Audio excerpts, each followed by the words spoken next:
Cher monsieur, votre lettre m'est parvenue il y a quelques jours seulement. Je tiens à vous remercier pour la grande et l'aimable confiance dont elle témoigne. Je puis à peine faire davantage.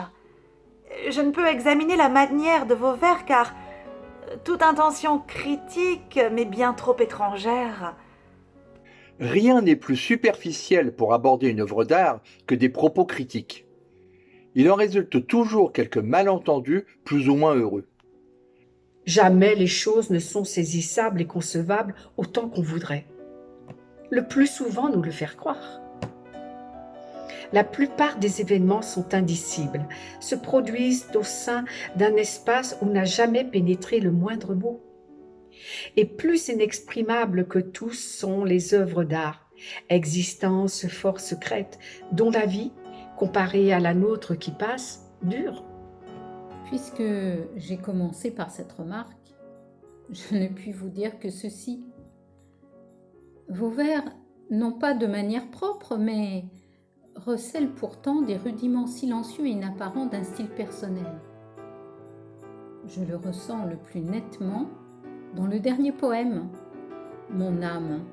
Quelque chose de singulier y cherche son expression et sa forme. Et l'on sent poindre dans le beau poème à Léopardi sans doute une sorte d'affinité avec cette grande figure, ce grand solitaire. Malgré cela, ces poèmes ne constituent encore rien qui existe par soi-même, rien qui soit autonome. Pas même le dernier, ni celui qui est adressé à Léopardi. Votre bonne lettre, qui les accompagne, ne manque pas de me révéler maints défauts que j'ai ressentis à la lecture de vos vers, sans toutefois être en mesure de les nommer explicitement. Vous me demandez si vos vers sont bons, et c'est moi que vous interrogez. Vous avez auparavant demandé leur avis à d'autres gens. Vous avez envoyé ces vers à des revues. Vous les comparez à d'autres poèmes, et vous êtes inquiet lorsque certaines rédactions refusent vos essais. Puisque vous m'avez autorisé à vous donner quelques conseils, je vous prierai de cesser tout cela. Votre regard est tourné vers l'extérieur, et c'est d'abord cela que vous ne devriez désormais plus faire. Personne ne peut vous conseiller ni vous aider. Personne. Il n'existe qu'un seul moyen, plongez en vous-même.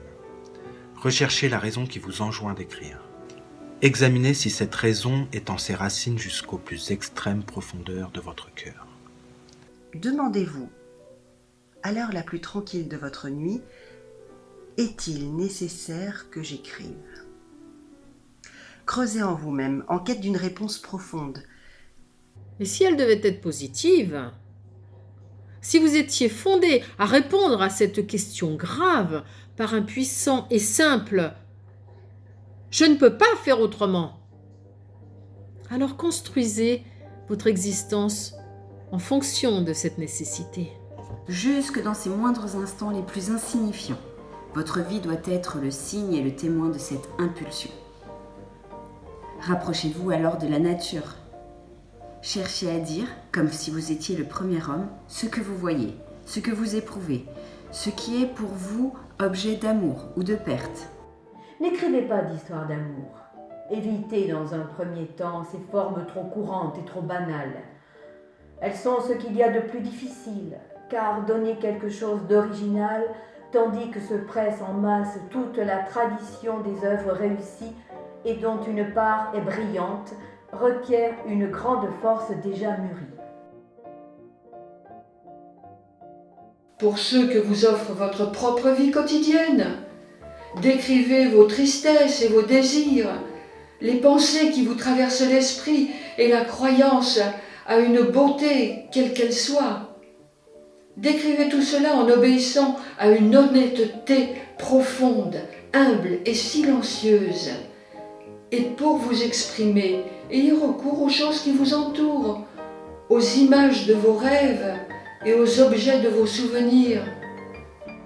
Si votre vie quotidienne vous paraît pauvre, ne l'accusez pas. Accusez-vous plutôt. Dites-vous que vous n'êtes pas assez poète pour en convoquer les richesses. Pour celui qui crée, il n'y a pas, en effet, de pauvreté, ni de lieu indigent, indifférent. Et quand bien même vous seriez dans une prison dont les murs ne laisseraient rien percevoir à vos sens des bruits du monde, n'auriez-vous pas alors toujours à votre disposition votre enfance, sa richesse royale et précieuse, ce trésor de souvenirs? Portez là votre attention. Cherchez à éveiller les sensations englouties de ce lointain passé.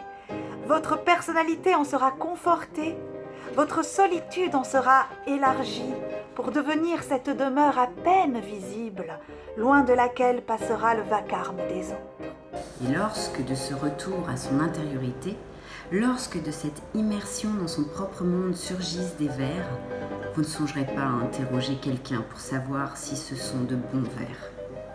Vous ne tenterez pas non plus d'intéresser des revues à ses travaux, car vous verrez en eux ce qui vous appartient naturellement et vous est cher. Une part comme une expression de votre vie. Une œuvre d'art est bonne qui surgit de la nécessité.